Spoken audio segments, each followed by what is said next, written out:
Bucknutters, welcome to the Morning 5 on Wednesday, December 10th, 2014. I am Dave Biddle, and I'm joined by the People's Champ, Matt Baxendell. Ohio State and Tyler Green parted ways yesterday. The safety from Maryland, three-star safety, committed to Ohio State over the summer. You know, it's being billed as a mutual parting of ways. I have to think this is Ohio State clearing cap space, so to speak. And, you know, I understand this is a part of big boy football. I get that. It is a part of it. But I do have conflicting emotions here. Now, if you're going to play with the Alabamas of the world who oversign and do all the things that they do, when you run out of scholarship space, you know, there are things that have to happen. I'm not a big fan of it, but I get it. But again, I have conflicting emotions about it. I feel bad for Tyler Green. I'm sure he wanted to be a Buckeye. But the Buckeyes ran out of scholarship space, and they have a lot of top recruits on their radar. So again, I have conflicting emotions about it. I'm curious to hear your take, Bax. Yeah, I'm in the exact same boat. I've long been against being one of those programs that promises kids that they have a chance to be a Buckeye and offers them scholarships, and the kid goes through the whole year thinking he's committed and then ends up not getting his offer and getting his offer yanked. And it's kind of what this feels like to me. There's more highly touted kids available than the staff thought. The numbers are too tight, and they decided to cut ways with one of the kids that they were lowest on who wasn't from Ohio. You know, what's the negative effect for the Buckeyes at this point? Now, we've been hearing rumblings about this for a little while from both Bill and Alex. Somebody was sort of waffling. We all assumed it was Carlton Davis, but, you know, apparently the waffling was on the staff's part with Tyler Green, and it looks like they're trying to go after somebody higher rated at the position, or they need more room. I don't honestly know. In the end, for me, the Buckeyes, I hope they don't do a lot of this, but I understand why it happens. And I will say that it's a heck of a lot better than trying to convince a kid to gray shirt. It's a heck of a lot better than signing a kid and then telling him you don't have room when he gets there. Those type of practices really are the bottom of the barrel in college football. And it feels a little dirty, but it's not. It's big boy football. You put it best. There's no way around it if you want to be an elite player. And sometimes you make a wrong call on a kid if they don't play at your level. And, you know, Tyler Green, he said the schools he's still considering are Syracuse and Indiana and Maryland. It's not exactly the playoff committee's front-of-line teams, if you will. So maybe he just wasn't quite at the level to play at Ohio State, despite the fact that he was getting a bump up and he's got a good size and speed. So.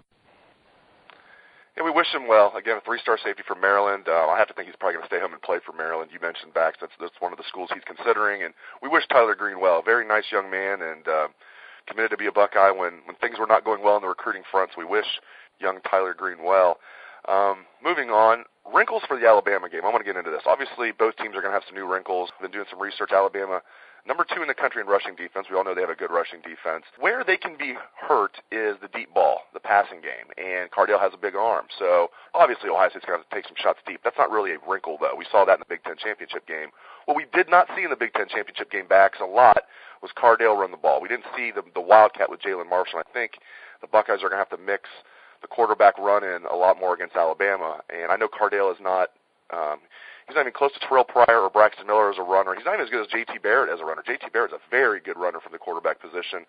But still, Cardale can do more damage in the running game than he did against Wisconsin. So I think that's one thing the Buckeyes can do, some quarterback runs, still take some shots deep. Of course, they have to take some shots deep. Use some Jalen Marshall in the Wildcat, which we didn't see in the Big Ten Championship game. So that's one wrinkle I think they can use, some quarterback runs. What are some offensive wrinkles you're expecting to see or hope to see from the Buckeyes against the Crimson Tide? Well, first of all, I absolutely want to see them keep throwing the ball deep against Alabama because that's where the Tide has been most vulnerable. I mean, Nick Marshall carved them up throwing the ball to Sammy Coates, the Iron Ball. So, you know, one of the wrinkles I just want to see is make sure we protect their quarterback and give them the opportunity to throw the ball. But Jalen Marshall is the kind of player who can exploit a defense, and Alabama plays a 3-4 set. They're the rare college team that likes to play the 3-4, and oftentimes they'll bring some of their bigger linebackers in and run down on the edges and make it almost like a bear set against the run. What the Buckeyes need to do is take advantage of their aggressiveness. We haven't really seen this team run many reverses this year. We haven't seen this team really run a lot of trickeration beyond Jalen Marshall's occasional passing play. What I don't want to see from the Buckeyes is too much of the horizontal run plays. Missouri got eaten alive trying to run the ball to the outside because Alabama's defense is just too fast.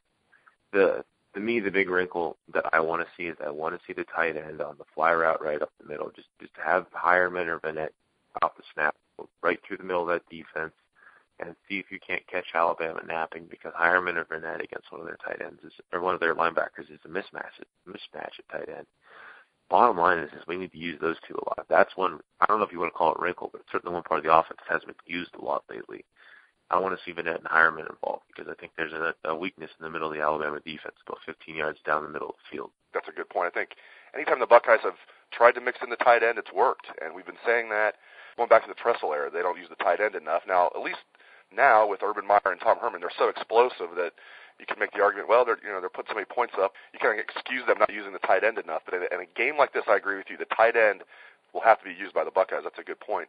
Speaking of Tom Herman, winning the Broyles Award yesterday, given to the nation's top assistant coach, he gave such a good speech. If you haven't seen the speech, go online and find it. Do a Google search. Go to my Twitter feed. I have it linked there. Grew up the son of a single mother, and really fought his way up the coaching ranks. And I feel really good for Tom Herman. He's a guy that I don't want to say he's taken his lumps at Ohio State. Everybody loves him, but people have questioned him and wonder if it was mostly Urban Meyer. When things went well, it seems like Urban Meyer got the credit. When things went bad, it seemed like Tom Herman got the blame. So I feel really good for Tom Herman that he won the Broyles Award. The last Ohio State coach to win it was Jim Haycock in 2007. The problem here, Bax, is I think Tom Herman's probably going to leave. And I've been saying I think he's going to hold up for a Power 5 job. I think now if Houston offers him the job, he'll probably take it, even though they're not a Power 5 conference, because his ties to Texas.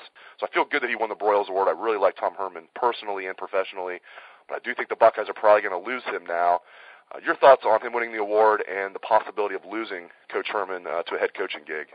We'll put it this way. This year, Ohio State lost not one, but two Heisman Trophy level quarterbacks. You bring in a third stringer, no problem, put up 59 points in the championship game. And, despite losing Braxton Miller at the start of the year, replacing an entire offensive line and replacing Carlos Hyde, the scoring average this year dropped by something like a half point a game from last year's record-setting offense. I mean, that's wizardry at its finest. That's magic. Overall, we've complained before that Herman runs the football too much. Sometimes he gets a little too conservative in big moments. But overall, the major basic tenets in his offense are as good as any in the country. I believe Tom Herman's not too far from being a head coach as well. Houston and Tulsa, they fit those kind of profiles of programs like we saw with Chad Morris going to SMU from Clemson. It fit the Texas-based guys. Herman is a Texas-based guy originally, but I still can't see him necessarily going to Houston. If he waits 1 year, half the Big Ten is going to open up. Half the Big 12 could open up. I have trouble imagining that Ed Warner was a candidate for major conference jobs, but Tom Herman wouldn't be. So in the end, you hear Herman's name chatter around his name around big schools, big-time programs. If he's desperate to run his own program, if he really wants to be the man, then I could see him absolutely going to Houston. But if he waits just 1 more year, there are going to be so many major conference jobs available. He'll be the coordinator on the market. Somebody's going to take a shot at him next year, whether it's Indiana, Illinois, Purdue. Those will all probably be open next year. And I haven't even gotten into the potential for a place like Rutgers or Maryland, or parts of the Big 12 is going to be open, potentially Iowa State, where he was a coordinator not too long ago. I mean, you're talking about a guy whose coaching career shouldn't be limited to being a mid-major coach, when I think it's pretty clear he is a Power 5 level head coach in the making. So I don't know what he'll do, but I hope he doesn't go to Houston. I hope we keep him for another year, and I hope a big-time school takes a shot at him. But as we saw with Chad Morris, maybe that was Chad Morris's plan as well, and it didn't quite work out, though I will say that Ohio State has a lot more built-in advantages for Herman to continue being successful than a place like Clemson did. Some quick housekeeping items. Ohio State's basketball team hosts High Point tonight at 7 on BTN. Yes, High Point. That is a real university, High Point. The 12th-ranked Buckeyes are 6-1 in the season. They actually moved up in the rankings after getting beat by Louisville. I guess they came back in the second half, but, man, they looked really bad last week against Louisville in the first half, came back and made that a 3-point game and lost by 9, moved up in the rankings. They are ranked 12th in the country. They'll host High Point tonight at 7 on Big Ten Network. On the site today, Bill Kurelic has his In the Dean's Office, where you can ask him any question about recruiting on the front row message board, and he'll answer it. So if you've been dying to ask the Dean a question, now is your time. Also, now is your time to try our 30-day free trial if you're not a subscriber. 30-day free trial takes you right through the national playoff. What a great deal. Try our 30-day free trial. You will not be disappointed. Thanks again to the People's Champ, Matt Baxendell. Thanks to all the listeners out there. Hope you have a great day. Take it away, best damn band in the land.